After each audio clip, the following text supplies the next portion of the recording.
السلام علیکم every one, میرا نام عبداللہ ظفر ہے لیکن you can call me AP Z and welcome to my YouTube channel. 22 اپریل کو پہلگام میں ایک دہشت گرد حملہ ہوتا ہے جس کے نتیجے میں 27 افراد جو ہیں وہ ہلاک ہو جاتے ہیں۔ اس حملے کی جو رسپانسبلٹی ہے وہ لیتا ہے ایک نیا گروپ جس کا نام ہے دا ریزسٹنس فرنٹ۔ حملے کے فوراً بعد ہی بھارت اس دہشت گرد حملے کا الزام پاکستان پہ لگا دیتا ہے۔ اس کے ساتھ ہی ان کے ایکسٹرنل منسٹری ہے وہ ڈکلیئر کرتے ہیں کہ all Pakistani nationals living in India are now persona non grata and they are to leave India with in a week.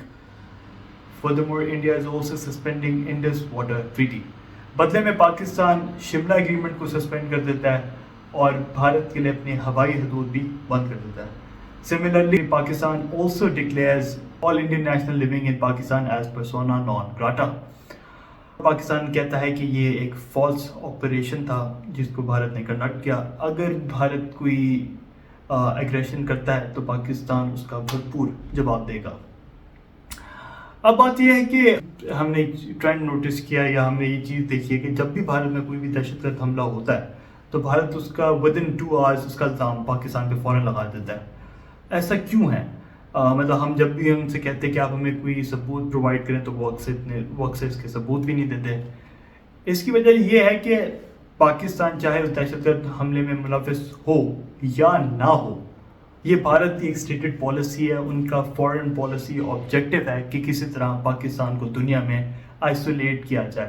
Us isolation کے چکر میں انہوں نے پوری دنیا میں لابنگ کی ہے، دنیا کو یہ بات بتائی ہے کہ پاکستان دہشت گردی کا گڑھ ہے and Pakistan only exports terrorism.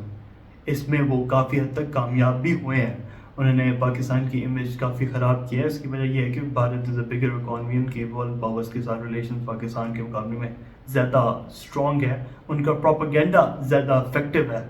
کہ پروپیگنڈا زیادہ افیکٹو ہونے کی وجہ یہ ہے کہ ان کے پاس چند ایک دو اچھے انگلش، مطلب اچھے تو نہیں، خیر میں نہیں کہوں گا اس طرح، لیکن ان کے چند ایک تو افیکٹو انگلش چینلز ہیں، نیوز چینلز جو کہ ان کو دنیا کے ساتھ زیادہ کنیکٹڈ رکھتے ہیں۔ ان کی انویسٹمنٹ زیادہ ہے ڈفرینٹ NGOs اور انٹرنیشنل آرگنائزیشنز میں۔ پرائم ایگزامپل لے سکتے ہیں میجر گورو آریہ، بڑی ایک ایموشنل ایک وہ لیتے ہیں اپروچ، پھر ایک دم سے بڑی سیریس اپروچ لیتے ہیں، لیکن آل اینڈ آل ان کی ٹیکٹک بڑی کلیئر رہتی ہے کہ کسی طرح پاکستانیوں کو ڈی ہیومنائز کیا جائے، اور اس کو وہ بار بار پروپیگنڈا پھیلانے کا طریقہ یہ ہوتا ہے کہ آپ بار بار ایک بات کو دہرائیں پھر ذرا ایموشنل اپیل کریں، تو ڈیفینیٹلی وہ کافی افیکٹو اپروچ ہے جو وہ چل رہی ہے۔ Pakistan on the other hand اس پروپیگنڈا کے اوپر اتنا میرے خیال سے زیادہ انویسٹ نہیں کرتا، جو کہ ہمیں کرنا چاہیے۔ ہمیں بھی اس طرح کی پروپیگنڈا مشینری کو اسٹیبلش کرنے کی ہمیں بھی ضرورت ہے اچھی خاصی۔ ہمارے زیادہ انگلش چینلز بھی نہیں ہیں جو کہ زیادہ افیکٹو طور پہ ہمارے پروپیگنڈا کو پھیلائیں، یہ ضرورت ہے ہماری۔